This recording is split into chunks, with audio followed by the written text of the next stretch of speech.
Halo semuanya, saya Yuliana Raharjo dengan program studi Matematika Fakultas MIPA, NIM 221011030040. Salam literasi. Pada kesempatan ini, saya akan mempresentasikan tentang materi bahasa yang lugas dalam genre makro. Kita mulai dengan pengertian, apa sih itu bahasa yang lugas? Bahasa yang lugas adalah bahasa yang langsung menunjuk pada apa yang dibicarakan. Kalimat-kalimat yang disusun menimbulkan makna ganda. Sekurang-kurangnya ada 4 segi kebahasaan yang wajib dikuasai oleh para penulis atau penyusun genre makro. Aturan kebahasaan yang dimaksud yakni kaidah penyusunan paragraf yang runtut, pembuatan kalimat efektif, pemilihan kata yang tepat, dan penerapan ejaan yang cermat. Kita beralih kepada genre makro, pengertiannya. Genre makro adalah genre yang secara global menjadi nama jenis teks yang dimaksud, yang di dalamnya masih terdapat sejumlah subgenre yang disebut genre mikro.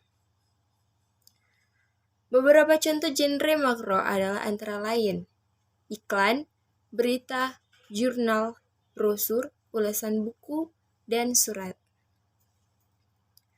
Adapun genre mikro yang dapat disematkan ke dalam genre makro meliputi antara lain deskripsi, prosedur, rekon, narasi, eksplanasi, eksposisi, dan diskusi.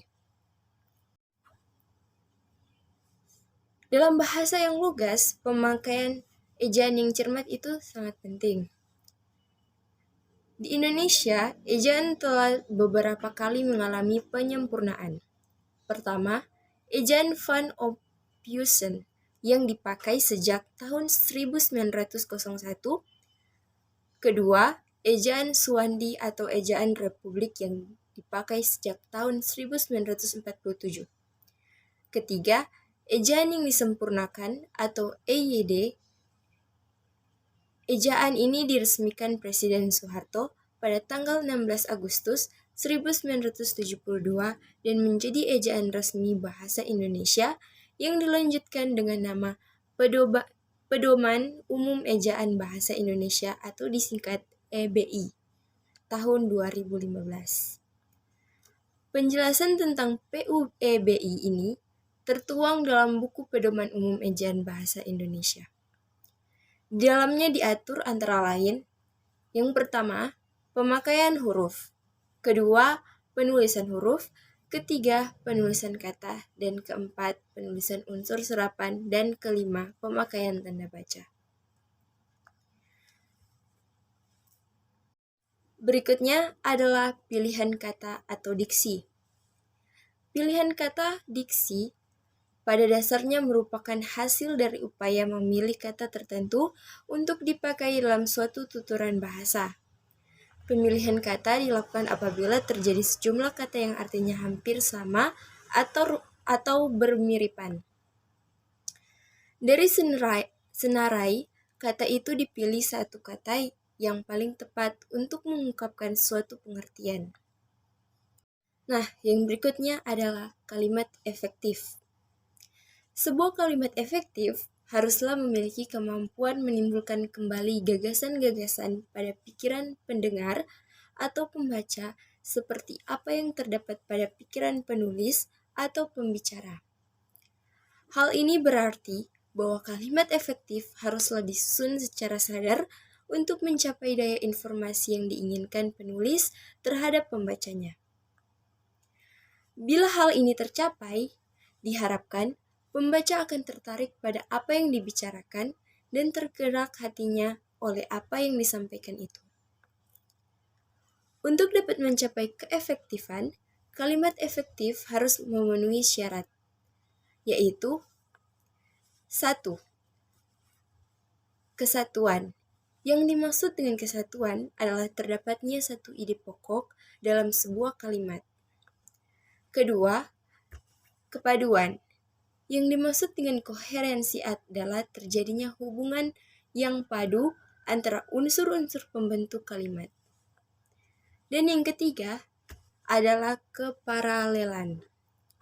Yang dimaksud dengan keparalelan atau kesejajaran adalah terdapatnya unsur-unsur yang sama derajatnya, sama pola atau susunan kata dan frasa yang dipakai dalam kalimat. Dan yang keempat, ketepatan. Yang dimaksud dengan ketepatan adalah kesesuaian atau kecocokan pemakaian unsur-unsur yang membangun suatu kalimat sehingga terbentuk pengertian yang bulat dan pasti. Dan yang kelima, kehematan. Yang dimaksud dengan kehematan adalah adanya upaya menghindari pemakaian kata yang tidak perlu. Dan keenam, kelogisan.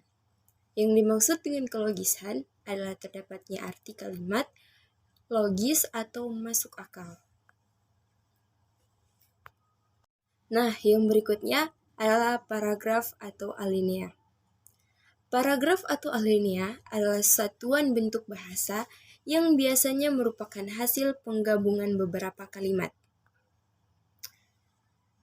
Yang pertama yang terdapat dalam paragraf atau alinea, yaitu yang pertama ada syarat-syarat pembentukan paragraf, yang di dalamnya terdapat kesatuan paragraf dan kepaduan paragraf. Kedua itu adalah letak kalimat topik.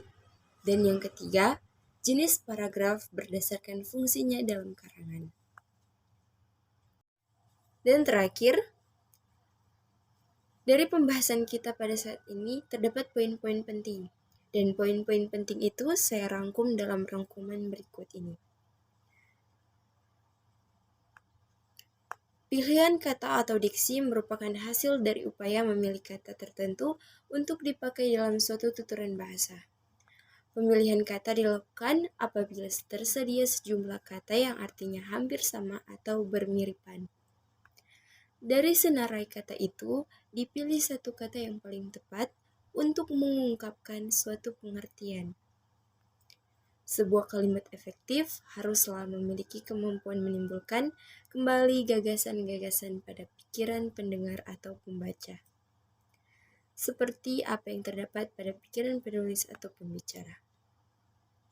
Paragraf atau alinea adalah satuan bentuk bahasa yang biasanya merupakan hasil penggabungan beberapa kalimat. Paragraf yang efektif harus memenuhi dua syarat, yaitu yang pertama adanya kesatuan dan yang kedua adanya kepaduan.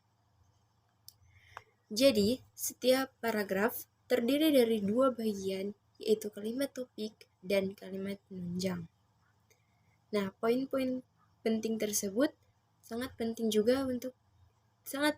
digunakan dalam bahasa yang lugas. Bahasa yang lugas akan terdapat poin-poin yang kita bahas pada pembahasan kali ini. Sekian, terima kasih. Demikian pembahasan kita dan salam literasi.